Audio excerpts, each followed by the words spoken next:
नमस्कार विद्यार्थियों, मैं सुमन चौधरी और आप देख रहे हैं हिंदी साहित्य मंथन।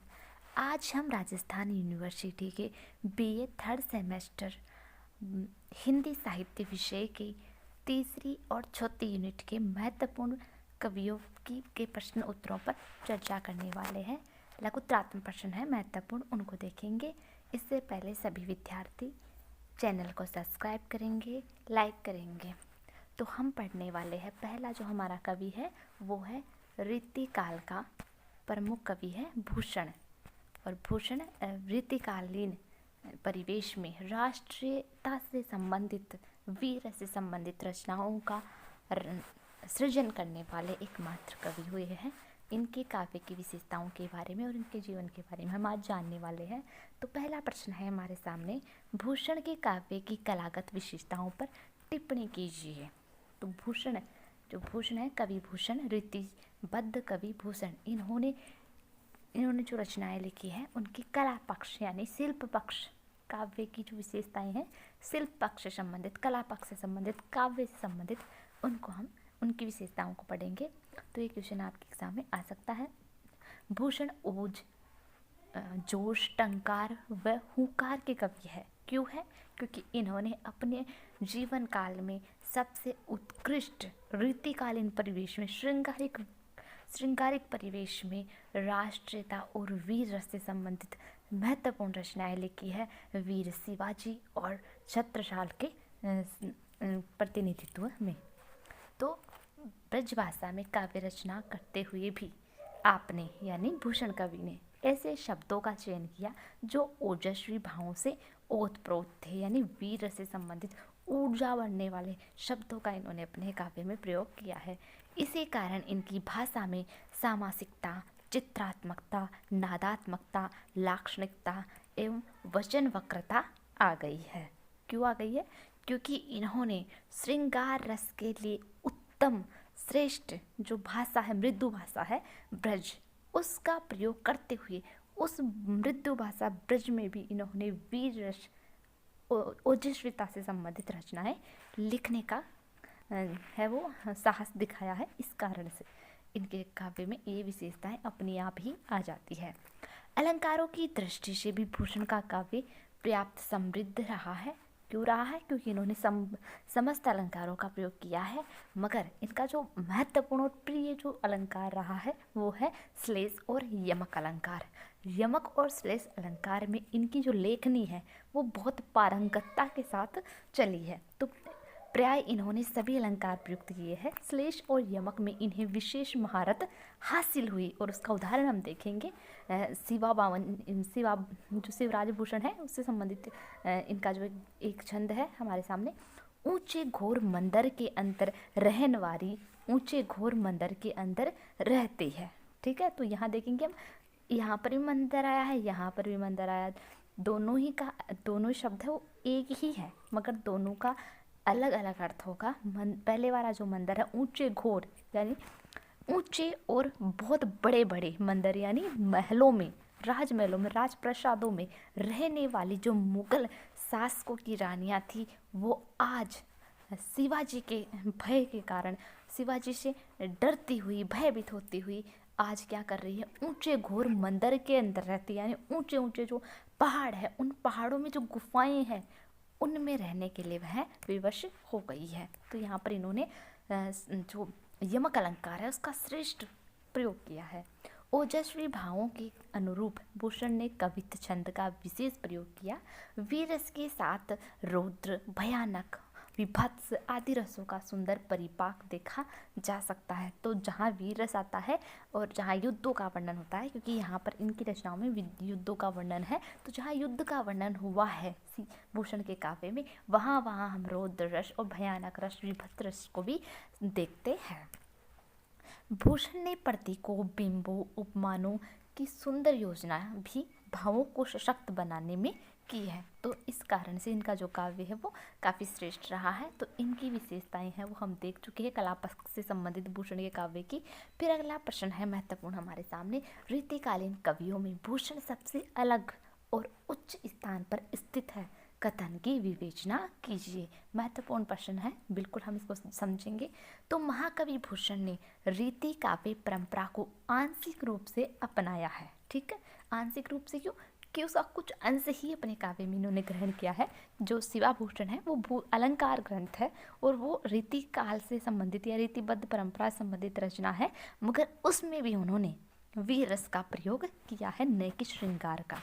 तो देखेंगे हम, इन्होंने राजा व श्रृंगार के वासनामय चित्रों की अपेक्षा वीर रस की ओजस्वी वाणी मुखरित की, लेकिन दूसरी ओर इन्होंने रीतिकालीन लक्षण ग्रंथों की प्रकृति को अपने काव्य में स्थान दिया है। मैं बिल्कुल बता चुकी हूँ आपको, क्योंकि इन्होंने जो शिवाभूषण लिखी है, शिवाभूषण की जो रचना है या और भी रचनाएं हैं, तो उनमें हम देखेंगे शिवाभूषण है वो शिवराज भूषण जो इनकी रचना है वो अलंकार ग्रंथ है। अलंकारों पर एक लक्षण ग्रंथ लिखा गया और लक्षण ग्रंथ लिखना रीतिकालीन जो रचना परंपरा है उसी का हिस्सा है, तो वो रीतिबद्ध रचना है। तो रीतिकालीन जो लक्षण ग्रंथ थे उनको भी इन्होंने अपनाया है, मगर जो इस काल में श्रृंगारिकता का वातावरण था, तो सब कवियों ने श्रृंगार की जो नदियां हैं वो बहाई है अपने काव्य में, और अपने लक्षण ग्रंथों में भी उन्होंने श्रृंगार का प्रयोग किया है। मगर यहाँ भूषण है वो श्रृंगार के रास्ते न जाकर अपना रास्ता बदलते हैं और वो वीर रस की ओर जाते हैं, और उन योद्धाओं का, उन वीरों का वर्णन है वो अपनी ओजस्वी ब्रजभाषा की वाणी में प्रस्तुत करते हैं। तो इस प्रकार से इन्होंने लक्षण ग्रंथ लिखते हुए, रीति काव्य लिखते हुए भी एक अलग दिशा है वो अपनाई है वीर रस को अपनाकर। इस कारण इन्होंने रीतिकाल में उत्पन्न रीतिकाल में उत्पन्न वीर कवि ही माना जाता है। इनको वीर कवि के नाम से भी जाना जाता है। जहाँ इन्होंने एक और शिवा बावनी और छत्रसाल दशक जैसी वीर रसपूर्ण ओजस्वी काव्य कृतियों की रचना की, वहीं दूसरी ओर शिवराज भूषण जैसे अलंकार ग्रंथ की रचना करके आचार्य परंपरा का निर्वाह किया है। ये चीज़ मैं आपको समझा चुकी हूँ, मैं बता चुकी हूँ ये चीज़। जो शिवा बावनी है उसमें शिवा की वीरता का वर्णन किया गया है। छत्रसाल दशक है उसमें राजा छत्रसाल है, उनकी वीरता का वर्णन है। और जो शिवराज भूषण की रचना है वो एक अलंकार ग्रंथ है। अलंकारों पर एक लक्षण ग्रंथ लिखा गया है जो कि रीति परंपरा का उत्कृष्ट उदाहरण है। उनकी दृष्टि लक्षण की अपेक्षा लक्ष्य पर अधिक थी। अगला जो महत्वपूर्ण प्रश्न है भूषण से संबंधित ही है। भूषण वीर रस के अप्रीतम कवि है। इस कथन के आलोक में भूषण काव्य में वर्णित वीर रस की विवेचना कीजिए। महत्वपूर्ण प्रश्न है और ये बिल्कुल आ सकता है, ये आपके लघुत्रात्मक प्रश्नों में पूछा जा सकता है, अति लघुरात्मक प्रश्नों में पूछा जा सकता है और निबंधात्मक प्रश्न में भी ये आ सकता है कि भूषण वीर रस के अप्रीतम कवि है, स्पष्ट कीजिए या प्रकाश डालिए या सिद्ध कीजिए। इस प्रकार से निबंधात्मक प्रश्न भी यहाँ से पूछा जा सकता है, इसलिए हम इसकी पृष्ठभूमि को देखेंगे इस लघुत्रात्मक प्रश्न के माध्यम से। भूषण के काव्य में प्राय सभी रसों का वर्णन मिलता है। शास्त्रीय दृष्टि से सम्मत वीर रस के चारों प्रकार, युद्ध वीर, दयावीर, धर्मवीर और दानवीर। तो आचार्य रामचंद्र शुक्ल है, उन्होंने भी अपने निबंधों में जो वीर है, वीरता है उसको वीरता को 4 भागों में बांटा है, वीरों को 4 भागों में बांटा है। एक तो है युद्ध वीर, जो युद्ध में वीरता दिखाए वो युद्ध वीर कहलाता है। जो दया करुणा से भरा हुआ हो, दूसरों पर दया करके उनका भला करने वाला हो, उतारने वाला हो, वो दयावीर है। और धर्मवीर, जो धर्म की रक्षा करने वाला हो वो धर्मवीर है। और जो दान करने में वीर है, दान देने में पीछे नहीं हटता, हमेशा आगे रहता है, वह दानवीर है। तो इस प्रकार से इन्होंने इन चारों ही वीरों का वर्णन है वो अपने काव्य में किया है। तो दानवीर का परिपोष उनके काव्य में बड़ी उत्कृष्टता से हुआ है, तो इन्होंने बिल्कुल ऐसा किया भी है। फिर भी उसमें युद्ध वीर की प्रधानता है, क्योंकि वातावरण ऐसा ही था, युद्ध हो रहे थे राजा महाराजाओं के बीच में, वातावरण ऐसा था, तो उस वातावरण का प्रभाव इनके काव्य में भी पड़ा है और जो युद्ध वीर है उनकी प्रधानता इनके काव्य में मिलती है। भूषण ने युद्ध वीरता के जो चित्र अंकित किए हैं उसमें रस परिपाक अपने पूर्ण उन्मेष को प्राप्त होता हुआ दिखाई पड़ता है। उनके युद्ध चित्र संजीव, लोमहर्षक, उत्तेजना, आतंक आदि से परिपूर्ण है।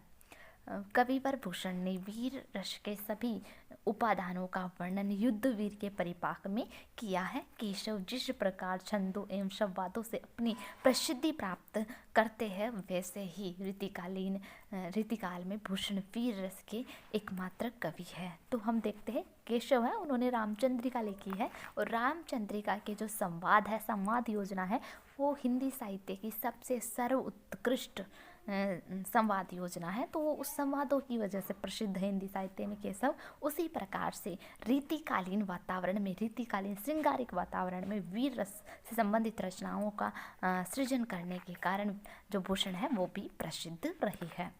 अगला प्रश्न है हमारे सामने, भूषण राष्ट्र कवि है, इस उक्ति पर अपनी विचार प्रकट कीजिए। ऐसा प्रश्न आ सकता है, और ऐसा प्रश्न आया भी है, MA में आ चुका है ऐसा प्रश्न, तो रिपीट भी हो सकता है आपकी, तो इस चीज़ को थोड़ा ध्यान रखेंगे। महत्वपूर्ण प्रश्न है ये, पूछा जा सकता है।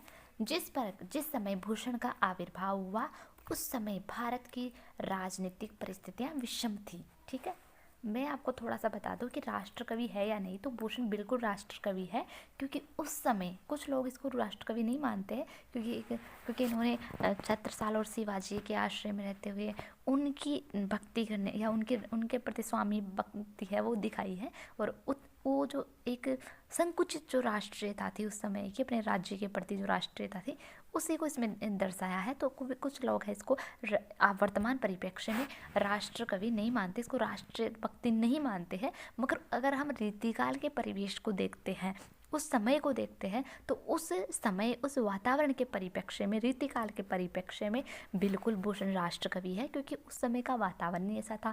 जो देश है वो बहुत सारी रियासतों में, राज्यों में बटा हुआ था, और उस समय राष्ट्रीयता का जो संकुचित अर्थ, वर्तमान में जो संकुचित अर्थ लिया जाता है, वही उस समय की राष्ट्रीयता थी। ठीक है, तो वर्तमान दृष्टि से हमें नहीं देखना है, हमें रीतिकालीन परिवेश की दृष्टिकोण उस परिप्रेक्ष्य में देखना है, और उस परिप्रेक्ष्य से हम देखते हैं तो भूषण है वो राष्ट्र कवि है। ठीक है, अब हम देखते हैं इसका उत्तर। तो जिस समय भूषण का आविर्भाव हुआ, उस समय भारत की राजनीतिक परिस्थितियां विषम थी। औरंगजेब ने अपनी क्रूरता से हिंदू धर्म संस्कृति के तत्वों का विनाश करना आरंभ कर दिया था। उस समय भूषण हिंदी साहित्य के सर्वप्रथम कवि थे, जिन्होंने राष्ट्रीय चेतना से अनुप्राणित काव्य का प्रणयन किया। यानी राष्ट्रीयता संबंधित, राष्ट्रीय चेतना से संबंधित काव्य है उसका सृजन किया।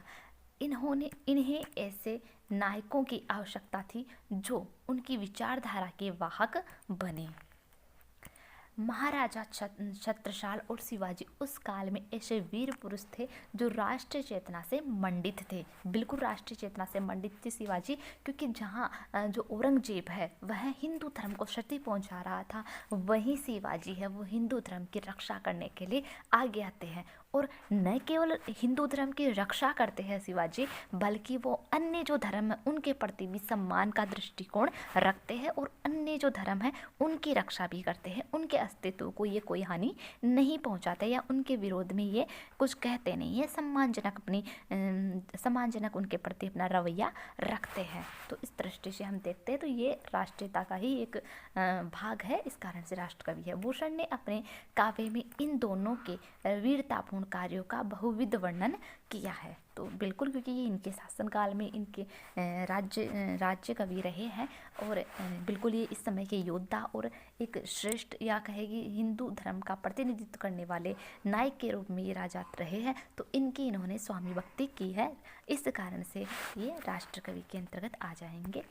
अगला प्रश्न है हमारे सामने, भूषण के काव्य की विशेषताओं पर प्रकाश डालिए। फिर वैसा ही क्वेश्चन आ चुका है, हम पहले देख चुके, इसको फिर से देखेंगे। रीतिकाल के अन्य कवियों की अपेक्षा भूषण में मौलिकता एवं नवीन चेतना का स्वर दिखाई देता है। इस कारण इन्हें काव्य का भाव पक्ष जितना ओजस्वी और गौरव गरिमा से परिपूर्ण है, कला पक्ष भी उतना ही प्रशंस्य एवं अलंकृत है। उनकी काव्यगत विशेषताओं में हम देखेंगे तो रस योजना में वीर रस की प्रधानता रही है। अन्य रस भी आए हैं इनके काव्य में, मगर प्रधानता या मुख्य रस है, अंगी रस है, वो वीर रस ही है। सांस्कृतिक आस्था, औरंगजेब के अत्याचारों से हिंदू संस्कृति को बचाने के लिए शिवाजी छत्रसाल के उदाहरण प्रस्तुत किए हैं। बिल्कुल छत्रसाल और शिवाजी के माध्यम से हिंदू धर्म का प्रतिनिधित्व करवाया गया है, हिंदू धर्म है उसकी रक्षा करवाई गई है, उसकी स्थापना करवाई गई है, और उसको गौरवान्वित स्थिति है वो प्रदान की गई है। और वो भी औरंगजेब के अत्याचार, या कहे कि एक ऐसे वातावरण में जहाँ सब हिंदू है वो त्राहिमाम हो रहे थे, हिंदू धर्म की रक्षा करने वाला कोई था नहीं। उस समय शिवाजी और छत्रसाल आगे आते हैं और हिंदू धर्म की रक्षा करते हैं, और उनका वर्णन, उस राष्ट्रीयता का वर्णन, उस राष्ट्रीय चेतना को जागृत करने का कार्य है वो कौन करते हैं? भूषण कवि करते हैं। इसलिए ये राष्ट्र कवि भी कहलाए जाते हैं, और बिल्कुल ये इनके काव्य की विशेषता भी है। भाषाई सौष्ठव, छंद विधान, अलंकार विधान, उपमा उपमान प्रतीक प्रमुख रहे हैं। तो हम ये सब देख लेंगे। हाँ, सल्टारी जुमा। भूषण के व्यक्तित्व पर प्रकाश डालिए। रीतिकालीन कवि होते हुए भी भूषण ने अपने समकालीन कवियों का कम ही प्रभाव है इन पर। वे श्रृंगार विलास की अपेक्षा शौर्य चेतना को अधिक महत्व देते। अन्य कवियों की तरह इन्होंने भी राजाश्रय प्राप्त किया और राज दरबारों की चकाचौंध का साक्षात्कार भी किया, परंतु वे उन राजा महाराजाओं के आश्रय में नहीं रहे जो हिंदू संस्कृति से घृणा करते थे। कवि भूषण कुछ समय तक औरंगजेब के आश्रय में भी रहे, परंतु उनकी हिंदुत्व विरोधी नीतियों और विचारों से खिन्न होकर वे छत्रसाल तथा शिवाजी के आश्रय में चले गए। तो इनके हो जाएगा। फिर अगला प्रश्न है, 3 बेर खाती थी वे 3 बेर खाती है का अर्थ बताइए। बिल्कुल 3 बेर खाती थी वो 3 बेर खाती है। कौन सा अलंकार है? यमक अलंकार का प्रयोग हुआ। 2 बार बेर आया है। 1 बार का मतलब है बार, तो 1 बार का मतलब है बोर या बेर। ठीक है। तो कविवर भूषण ने शिवाजी के आतंक का वर्णन करते हुए कहा है कि ऊंचे और विशाल भवनों में रहने वाली शत्रुओं की जो रानियां हैं, यानी मुगल जो शत्रु औरंगजेब वगैरह मुगलों की जो रानियां हैं, शत्रु पक्ष की जो रानियां हैं, स्त्रियां हैं, वह अब शिवाजी के डर से पर्वतों की गुफाओं में रहती है। जो शत्रु पक्ष की नारियां 3 बेर, यहाँ ये वाला उत्तर हो जाएगा इसका, जो शत्रु पक्ष की नारियां दिन में 3 बार कंद पदार्थों से बने हुए स्वादिष्ट भोजन किया करती थी, वे अब क्या करती है? अब कंदमूल फल जैसे कंदमूल जो फल है वो खाकर अपना जीवन निर्वाह करती है। और जो 3 बार ये जो भोजन है, इतने जो 56 भोग थे वो दिन में 3 बार उनको खाया करती थी, उनका भोग किया करती थी।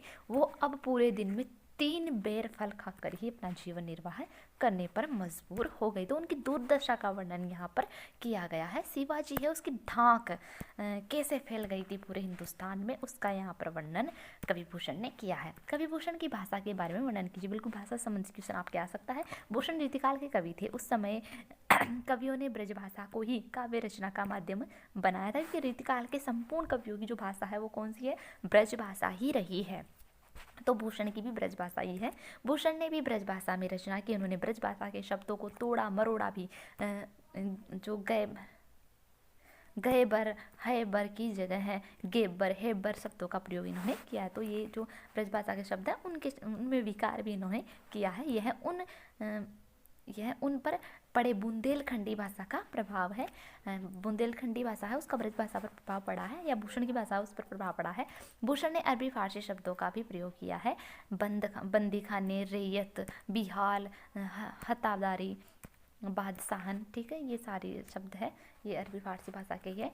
शेले, शमशेरे, पातशाही, जमाती, ख्याल आदि शब्द ऐसे शब्द है।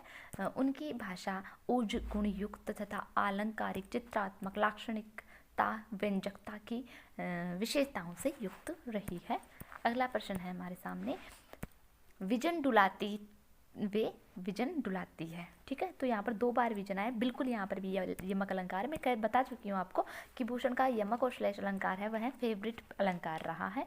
तो विजन डुलाती थी, वे विजन डुलाती है। ठीक है, विजन का अर्थ होता है विधन जन।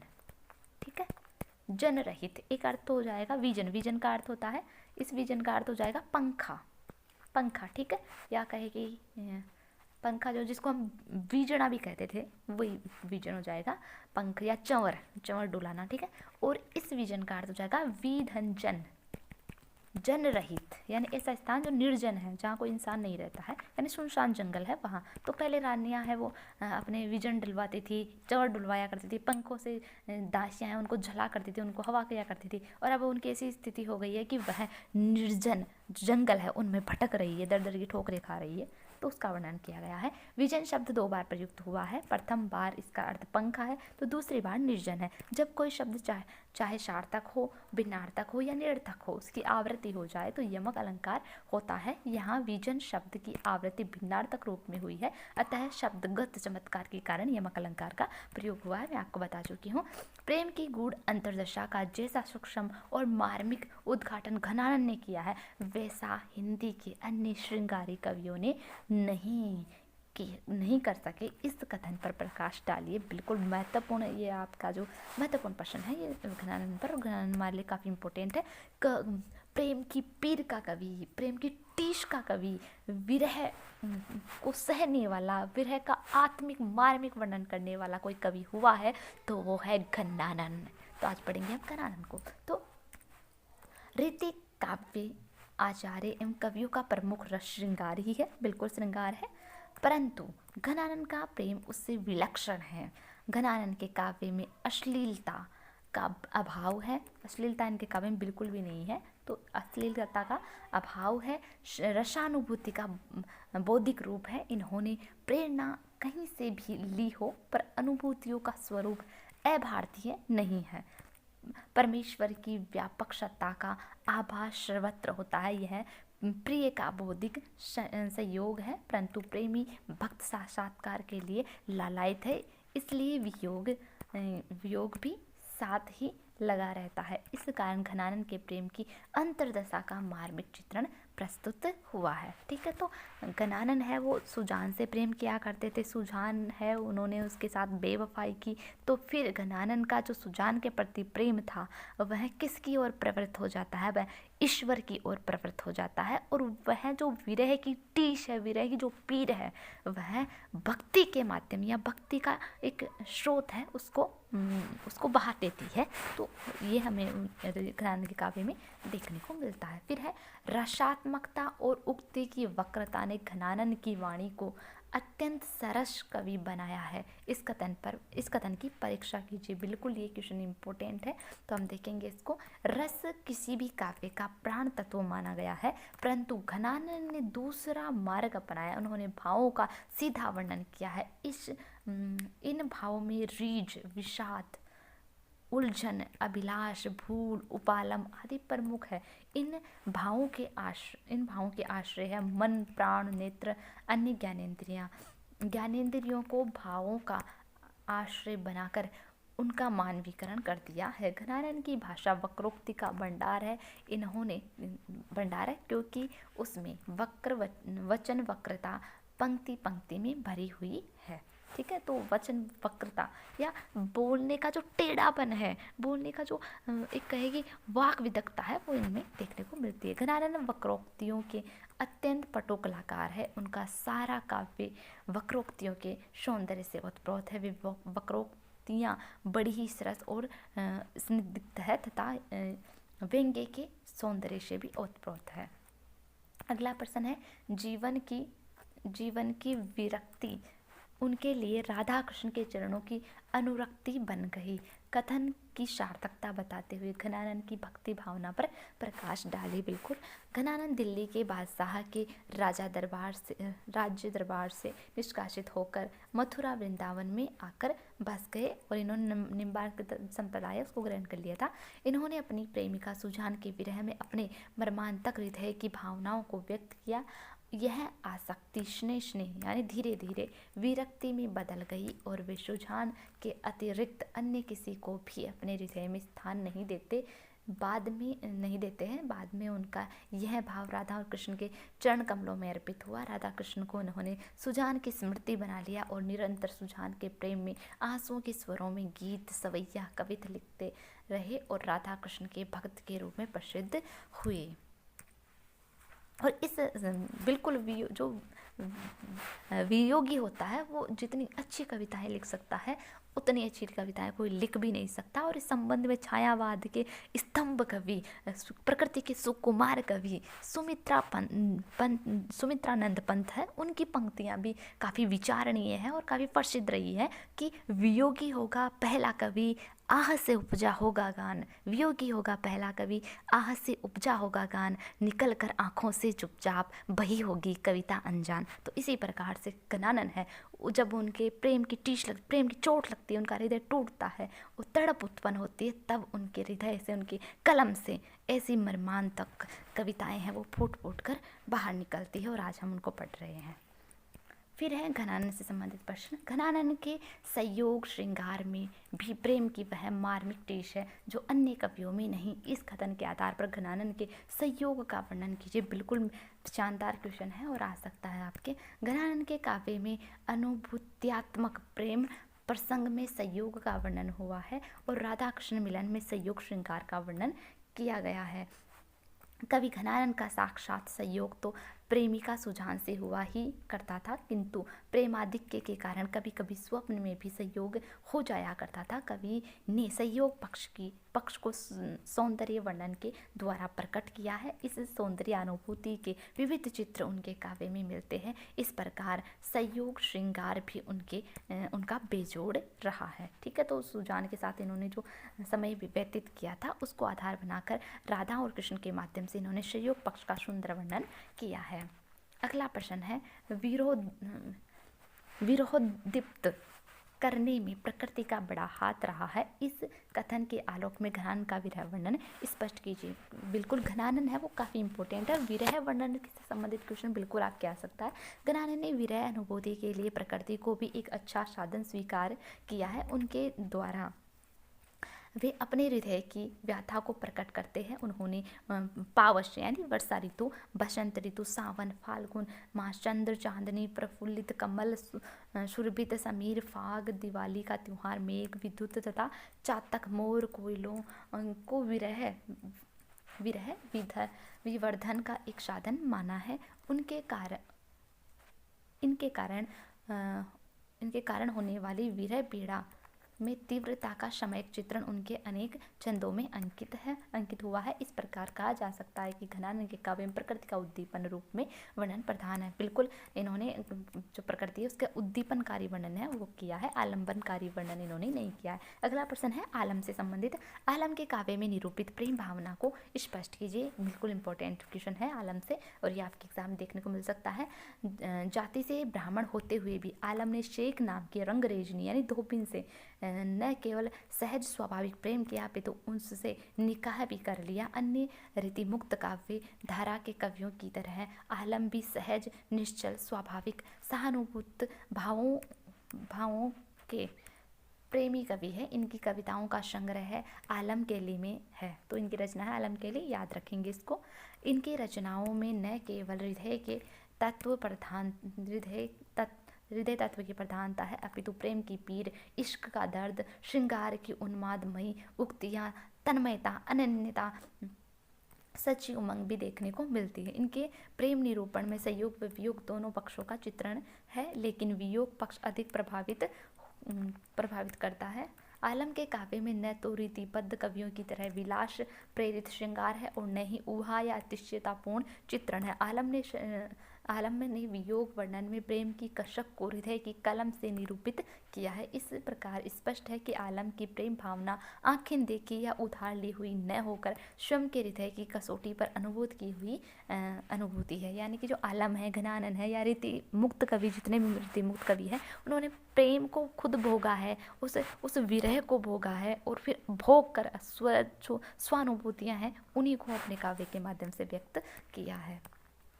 अगला प्रश्न है पद्माकर के काव्य की कोई 8 विशेषताएं बताइए। तो 8 से यहाँ 8 दे रहे हैं मगर ज़रूर नहीं है 8 ही आए, कितनी पूछी जा सकती है, क्या केवल विशेषता पूछी जा सकती है, तभी आपका उत्तर है वो सेम ही रहेगा। पद्माकर रीतिकालीन कवियों में अपना महत्वपूर्ण स्थान रखते हैं। उनके काव्य की विशेषताओं को निम्नलिखित बिंदुओं से प्रस्तुत किया जा सकता है। पद्माकर पहली जो विशेषता है वो पद्माकर ने अपने काव्य में श्रृंगार, वीर, भक्ति रस की त्रिवेणी प्रवाहित की है। यानी कि जो पद्माकर है उन्होंने अपने काव्य में श्रृंगार से संबंधित रचनाएं भी लिखी है, वीर रस से संबंधित रचनाएं भी लिखी है और भक्ति से संबंधित रचनाएं भी लिखी है। इस कारण से श्रृंगार, वीर और भक्ति रस की त्रिवेणी इनके काव्य में प्रवाहित होती है। दूसरी विशेषता है भक्ति संबंधित रचनाएं पाठकों के हृदय को छूने वाली है। पद्माकर ने तीसरी है, पद्माकर ने कोई प्रबंध काव्य नहीं लिखा, उनकी सब रचनाएं मुक्तक के रूप में है। बिल्कुल मुक्तक काव्य है, ये पद्माकर की विशेषता है। श्रृंगार रस निरूपण में वियोग की अपेक्षा संयोग वर्णन में अधिक सफल हुए हैं। तो पद्माकर वियोग संयोग वर्णन है उसमें अधिक सफल हुए, वियोग श्रृंगार वर्णन है वो काफ़ी अच्छा कर पाए हैं, वियोग में इनको इतनी सफलता प्राप्त नहीं हुई है। अगला है आपकी शब्द दृश्य योजना बहुत आकर्षक है, यानी कि पद्माकर की जो शब्द दृश्य योजना है काव्य में वो बहुत ही उत्कृष्ट कोटि की रही है। अगला है आपकी रचनाएं सहृदय समाज के लिए कोमल अनुभूतियों का काम करती है। वीर रस के अंतर्गत शौर्य, साहस, युद्धोन्माद, सेना के पुरुष आदि का वर्णन किया है। अगली विशेषता है रीतिकालीन कवियों में पद्माकर ने प्रकृति का सरस एवं भावपूर्ण चित्रण किया है। तो ये पद्माकर के काव्य की विशेषताएं हो गई है। अगला प्रश्न है हमारे सामने, पद्माकर की भक्ति भावना पर विचार कीजिए। काफ़ी इंपॉर्टेंट प्रश्न है, आ सकता है, ये आपकी छंद भी भक्ति संबंधित छंद भी है तो उनके आधार पर भी ये क्वेश्चन पूछा जा सकता है। तो पद्माकर की भक्ति भावना यथार्थ जीवन के नज़दीक है। उन्होंने जीवन की नश्वरता, अस्थिरता आदि को चित्रित करते हुए ईश्वर भक्ति की प्रेरणा दी है। काव्य का राम पर अटूट कवि जो पद्माकर है उनका राम पर अटूट विश्वास रहा है। उन्होंने राम की भक्ति की है। राम को उन्होंने सर्वव्यापी परमात्मा, देवादिदेव, सांसारिक बंधनों से मुक्त करने वाला बताया है, या कहे कि आत्मा को मुक्त करने वाला या मुक्ति का जो द्वार है वो राम को ही बताया है। लेकिन यह भी ध्यातव्य है कि उनकी भक्ति अनन्य भाव की नहीं है, इसलिए वे शिव की स्तुति भी करते हैं। यानी कि जो पद्माकर की जो भक्ति है केवल सिर्फ राम तक ही सीमित नहीं है, उन्होंने बहुत सारे देवताओं की ये जो भक्ति है वो की है। उन्होंने राम की भक्ति भी की, शिव की भी की है, यानी कि इनकी जो भक्ति है वो अन्य भाव की भक्ति नहीं है बल्कि सब देवताओं की ओर इनकी भक्ति है वो आकर्षित हुई है। इसलिए इन्होंने शिव की स्तुति भी ये करते हैं। कवि हृदय में जब भक्ति भावनाएं हिलोरे मारने लगती है तब कवि अत्यंत विनम्र और उदार हो जाता है। ऐसे स्थानों पर दास्य भाव की पद्माकर ने गंगा नदी का स्तवन भी किया है। इतना ही नहीं, कबीर की तरह भक्ति के नाम पर आडंबर रचने वालों को पटखारने से भी नहीं चूके हैं। इन्होंने तो अपने आचरण पवित्र रखकर निर्मल मन से राम और सीता को भजने की बात की है। वे लिखते हैं, काहे को बगंबर को ओडी करी आडंबर, काहे को दिगंबर है दूबी खाए रहे, कहे पद्माकर त्यो काम के कलेश नित, सिकर सबीत सित बात ताप सही है। ठीक है, तो ये पद्माकर है। उन्होंने बिल्कुल इस पंक्ति में भी उन्होंने जो विभिन्न धर्म है, जैसे जैन धर्म है, अन्य जो धर्म है, शैव धर्म है, उनके जो आडंबर है, कर्मकांड है, उनका विरोध किया है। अगला प्रश्न है हमारे सामने, सेनापति के प्रकृति चित्रण पर संक्षिप्त टिप्पणी लिखिए। तो सेनापति से प्रकृति चित्रण से संबंधित प्रश्न है वो काफ़ी महत्वपूर्ण और खास बन जाता है, क्योंकि ये प्रश्न आपके इंपॉर्टेंट है। सेनापति वैसे भी प्रकृति चित्रण के लिए ही जाने जाने वाले कवि है, तो ये काफ़ी इंपॉर्टेंट प्रश्न है, इसको याद रखिएगा आप। रीतिकालीन कवियों में सेनापति की ख्याति प्रकृति चित्रण करने वाले कवि के रूप में है। सेनापति द्वारा निरूपित ऋतु चित्रण में उनकी मौलिकता विशेष उल्लेखनीय है। इन्होंने प्रकृति सौंदर्य के विभिन्न व्यापारों को सूक्ष्म दृष्टि के साथ देखा है। सेनापति के ऋतु वर्णन के अधिकांश कविताओं में उद्दीपन शैली अपनाई है, यानी कि जो प्रकृति का चित्रण सेनापति ने किया है तो अधिकांशतः उन्होंने जो प्रकृति का चित्रण है वो उद्दीपनकारी चित्रण किया है, आलंबनकारी चित्रण नहीं किया। यानी कि स्वतंत्र प्रकृति का चित्रण है वो उन्होंने नहीं किया है बल्कि आलंबन के रूप में किया है।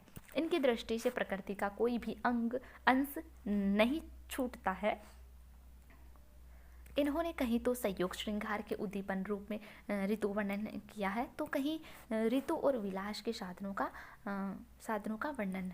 दूसरी ओर ऋतुओं का वियोग श्रृंगार पर पड़ा विपरीत प्रभाव भी उल्लेखनीय है। तो ये जो ऋतु ये वियोग से संबंधित है, संयोग से संबंधित है। संयोग पक्ष में ऋतु है वो किस प्रकार से प्रभावित कर रही है, वियोग में ऋतु किस प्रकार से प्रभावित कर रही है, तो ये प्रकृति का उद्दीपनकारी स्वरूप है, न कि आलम्बन। आलम्बन तो मुख्य रूप से प्रकृति का ही स्वतंत्र रूप से चित्रण होता है, उसमें कोई संयोग या वियोग वाली बात नहीं होती, उसका प्रभाव नहीं पड़ता।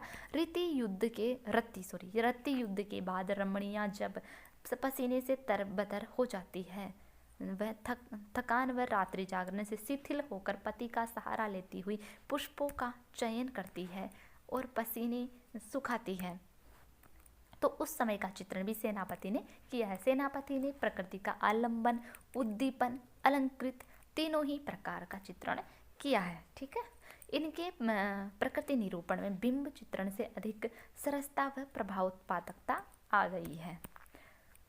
अगला प्रश्न है सेनापति से। सेनापति द्वारा निरूपित श्रृंगार वर्णन पर टिप्पणी लिखिए। तो सेनापति ने कवित्र रत्नाकर व काव्य कल्पद्रुम में श्रृंगार का समुचित निरूपण किया है। श्रृंगार के अंतर्गत सेनापति ने रूप, सौंदर्य वर्णन, संयोग वर्णन, विरह वर्णन तथा नायिका की विविध काम क्रीड़ाओं का वर्णन किया है।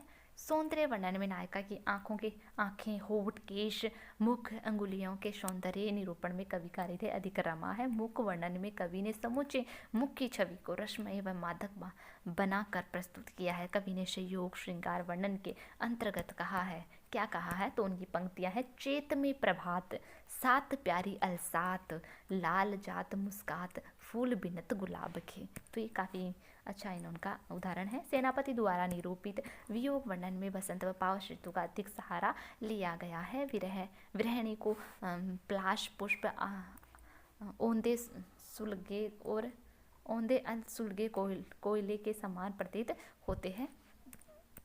वर्षा ऋतु आने पर विरहिणी स्त्रियों के मन का दुख और अधिक बढ़ जाता है और प्रीतम की स्मृति अत्यधिक कष्टदायी लगती है। तो इस प्रकार से जब पलाश पुष्प आते हैं तो वो और औधे सुलगते हैं तो ऐसा लगता है जैसे आग सुलग गई हो। कोयल जब कोयले के समान वो उसको लगते हैं, तो यानी कि उनके विरह ताप को, उनके कष्टों को बढ़ाने वाले लगते हैं। तो ये भी क्या है, ये प्रकृति का उद्दीपनकारी चित्रण यहाँ पर हुआ है। इस प्रकार से हमने पढ़ लिया है। उम्मीद है आपके लिए सहायक होगा। नमस्कार।